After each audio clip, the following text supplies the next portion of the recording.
Pada kesempatan kali ini kami akan membahas mengenai sejarah pertempuran Magnesia.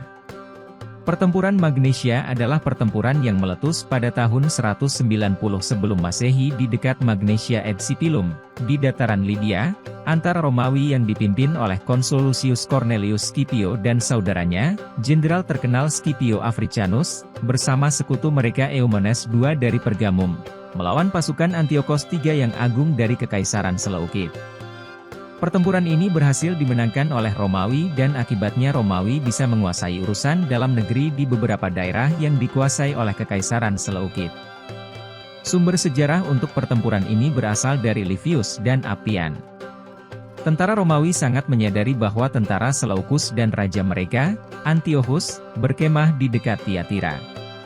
Setelah 5 hari perjalanan, mereka tiba di Tiatira dan menemukan bahwa raja telah memindahkan perkemahannya. Bangsa Romawi mengikuti jejak tersebut sampai mereka mencapai lingkungan Magnesia dan Sipilum, tempat Antiochus membangun kemah dengan sebuah fosse, benteng ganda, tembok, dan menara. Tentara Romawi mendirikan kemah di tepi barat Frigius yang berjarak 4 mil dari Antiochus.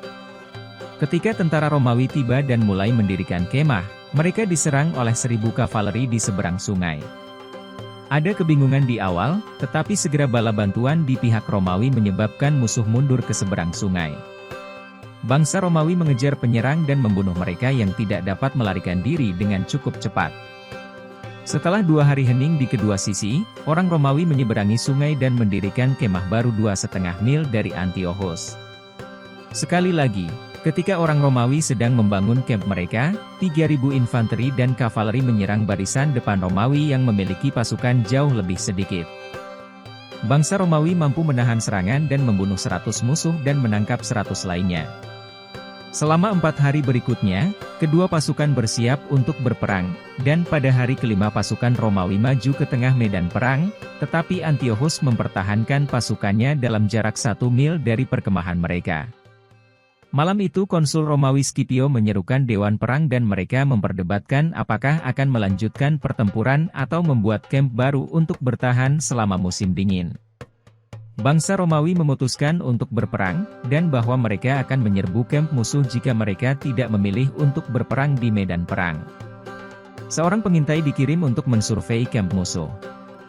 Keesokan harinya, tentara Romawi maju ke setengah titik di medan perang, dan menurut Livy, Antiochus memutuskan untuk memajukan pasukannya agar tidak menurunkan moral mereka lebih jauh. Menurut Appianus, Konsul Scipio memiliki 30.000 orang yang kuat, yang terdiri dari 10.000 legiun Romawi, 10.000 sekutu Italia, 3.000 peretas Achaia, dan 3.000 kavaleri. Antiochus memiliki 70.000 orang kuat, dan pasukannya yang paling menonjol adalah mereka yang terdiri dari 16.000 phalanx Makedonia. Pasukan lainnya memiliki susunan yang tidak teratur dan tidak konsisten. Antiochus memiliki 22 gajah di sayap setiap bagian pasukannya. Pada permulaan pertempuran, Antiochus mengirim keretanya dengan serangan yang berani, tetapi orang Romawi membalas serangan Seleukus dengan secara bersamaan meluncurkan misil, panah, dan menyerang kavaleri mereka sendiri.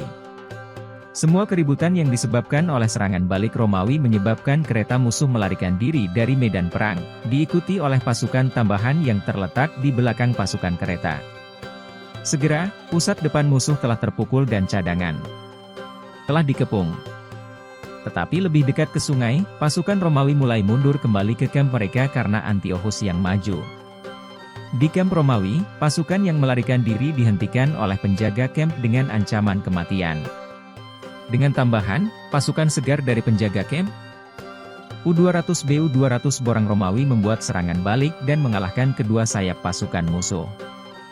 Bangsa Romawi menemukan lebih banyak perlawanan daripada yang diantisipasi di kamp musuh, tetapi akhirnya diserbu dan direbut.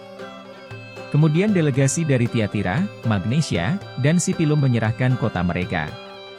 50.000 infanteri, 3.000 kavaleri, 1.500 tahanan, dan 15 gajah beserta pengemudinya ditangkap. Banyak yang terluka, tetapi hanya 300 infanteri dan 49 kavaleri yang tewas. Pertempuran Magnesia menandai berakhirnya Perang Romawi-Suriah. Itu meningkatkan kendali Romawi atas Asia Kecil. Itu juga melumpuhkan kekaisaran Seleukia yang sudah terbagi, dan mencegah Antiochus memperluas kendalinya ke barat. Terima kasih sudah mengikuti video-video kami, jangan lupa share, like dan subscribe agar bisa selalu mengikuti update video dari kami.